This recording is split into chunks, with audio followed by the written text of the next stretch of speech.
First, your student news programme where we show you the best of Quays from the past week. I'm Theo. And I'm Laura. Now, taking a look outside at the moment, the only outdoor exercise you'd associate with this weather is possibly swimming. Well, Salford City Council hopes first, an improvement on the weather, and second, the use of outdoor gyms. But how interested are Salford residents? Our reporter, Abigail Withy, got her trainers on and went down to University's Peel Park campus to find out more. The gym. A place to maintain our health and fitness. But that comes at a price, and usually quite a hefty one. In fact, the average gym membership costs us Brits £39 a month. But what if we could get that for free? That's exactly what Salford City Council and the Salford NHS have teamed up to do. Salford has 16 outdoor gyms across the city, like this one here in Peel Park. The gym equipment is completely free to use and is hoping to encourage residents and locals to improve their health and fitness. The project was initially started in 2012 and has finally been completed after costing the council around £500,000. The equipment appears rarely used, so I asked the residents around Peel Park whether they'd be prepared to try using these new outdoor gyms. I don't think those do anything.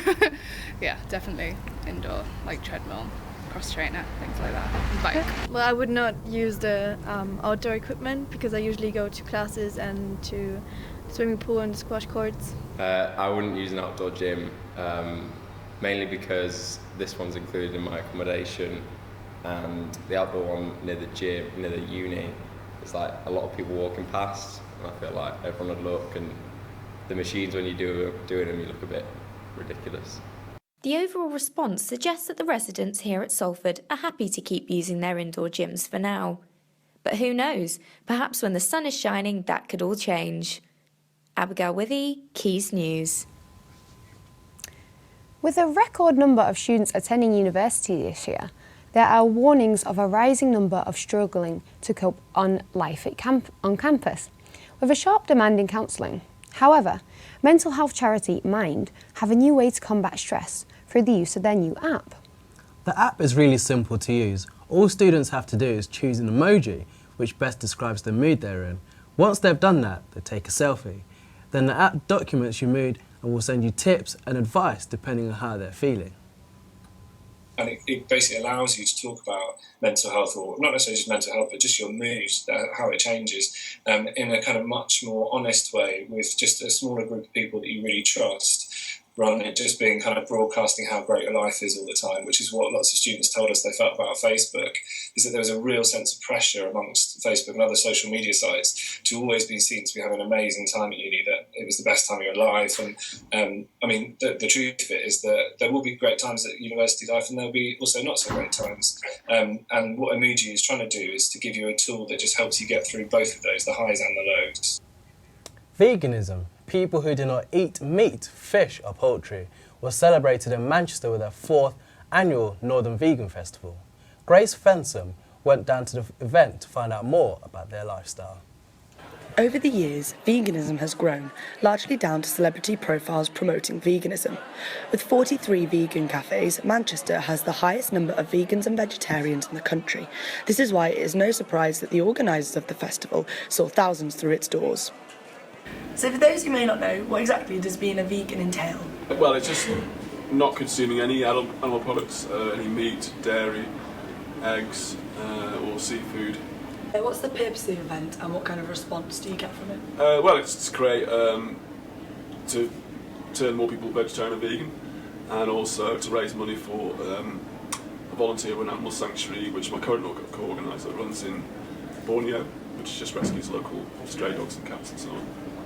How do you respond to the opinion that veganism is often pushed upon people? But you can't really force people to eat a particular way. Certain people might approach trying to convert people the wrong way by putting them off by being sort of aggressive or whatever or something like that. But I think everybody is going to change of their own free accord and free will. It's thought that around 5 to 10% of people who attend today's event will turn vegan. I spoke to some people at the festival asking them why it's important to spread veganism as a way of life. I think it's important because a lot of my friends don't actually realise what really goes on in the farming industry? I personally think it's fairly important, but people come to the conclusion by themselves. What we do need to do is combat the disinformation. It's harder to make up your own mind if you don't have your own mind, because it's been infiltrated by systemic falsehoods. Grace Benson, Quays News. The first women's-only self-defence session has launched at KO Bloodline Gym in London. Following on from the recent Paris attacks, resulting in a drastic increase in crimes against the Muslim community, women wearing the headscarf and full veil are being trained to defend themselves by using martial arts Muay Thai, also known as the Art of 8 Limbs. And even if it's a case of training and bringing your fitness level up, seeing trouble and making your way the other way.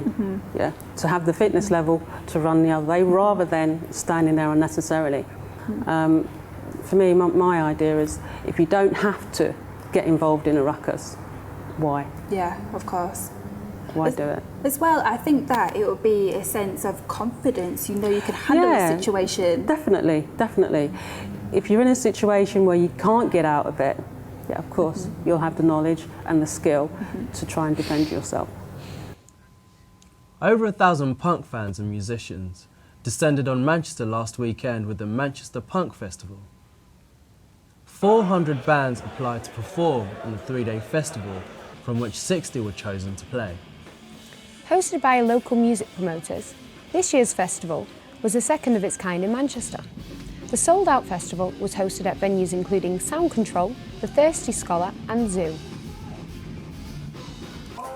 Superheroes are spotted climbing down on the Manchester's tallest building to raise money for the new helipad at Manchester Central Hospitals. Our reporter Max Merrill braved the heights. It's building in Manchester city centre, 250 feet high, and 75 volunteers today are braving it down the edge for Royal Manchester Children's Hospital charity. I did it yesterday and it is frightening when you're at the top. You just have to not look down, but once people get down, the majority of people are just like, this is brilliant. Our target is £40,000 and we set people a minimum sponsorship target of 150, and most people have completely smashed that, and all the money raised is going to support our Time Saves Lives helipad appeal, which is to build a dedicated helipad on site at Central Manchester Hospitals. It all started in January when professional abseilers dressed as superheroes scaled down Royal Manchester Children's Hospital, much to the delight of the young patients in the wards. The technicians from Canadian company Over the Edge returned to guide the amateur abseilers. Our whole mission really is to work with charities and to help raise as much money as we can. Our team came and set up shop and helping people go safely over the edge. They do a bit of a training upsell. So it's just 3 or 4 feet. It lets them get comfortable in the harness, and our technicians show them all the devices and how they work, and then they move to the edge. With rainy conditions and a daunting drop of nearly 250 feet, what moves the participants to such fundraising heroics? My granddaughter has a lot of treatment at the Children's Hospital, and I found it a bit of a privilege to be part of it. I'm a porter at the Royal Oldham Hospital, and all my fundraising has been done there. All the great staff have all supported it very well. There must be £300–400 worth of sponsorship there. My friend's little boy was having treatment at the RMCH on the renal ward.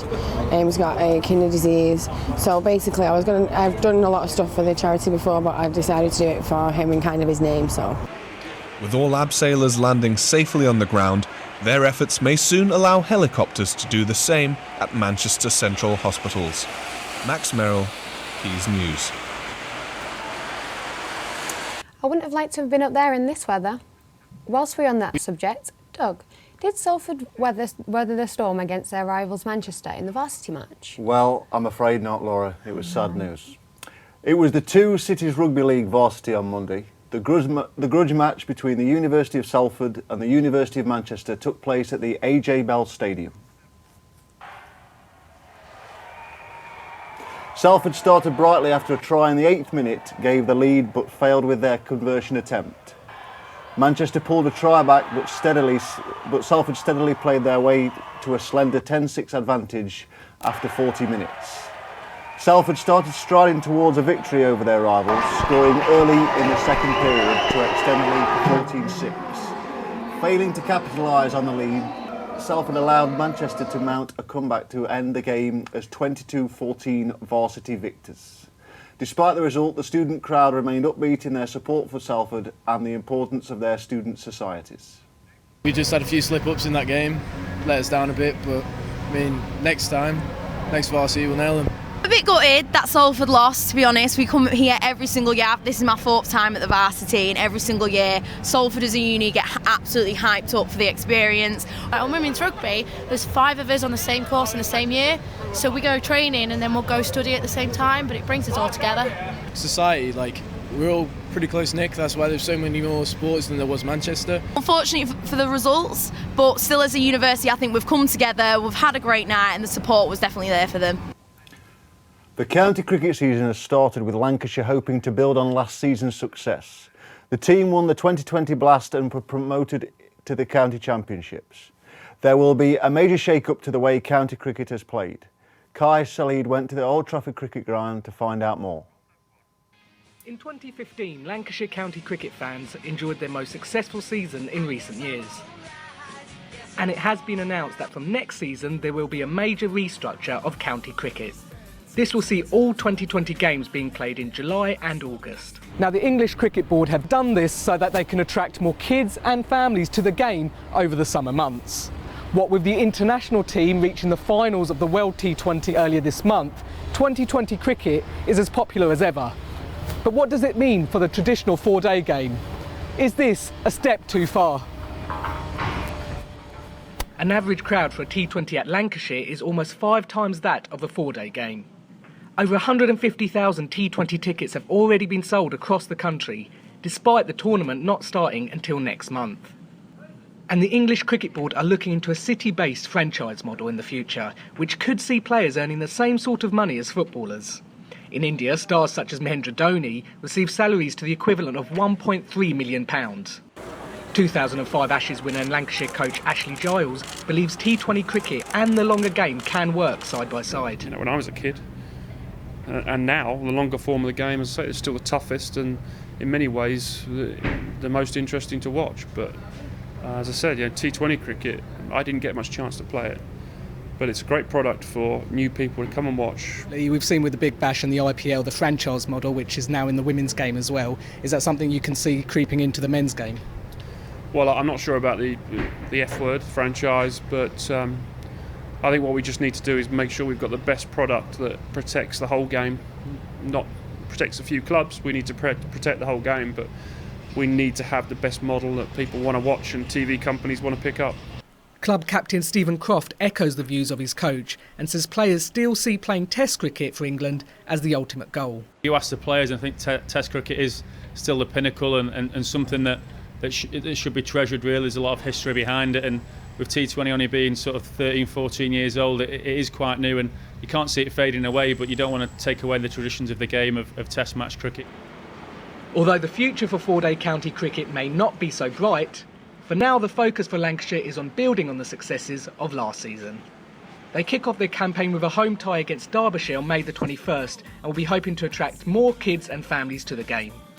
This is Cal Sajjad for Quays News. Salford City FC will be fighting for promotion tomorrow in the playoff final against Workington FC. If they win tomorrow, the Amis will be promoted into the Conference North, which would be 2 promotions in 2 consecutive seasons. The Northern Premier team beat local rivals Ashton United 3-1 in extra time to reach the final. Gareth Seddon scored this cracking goal to reach the final.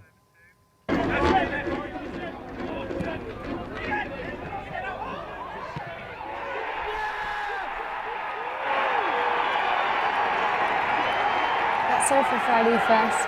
Goodbye.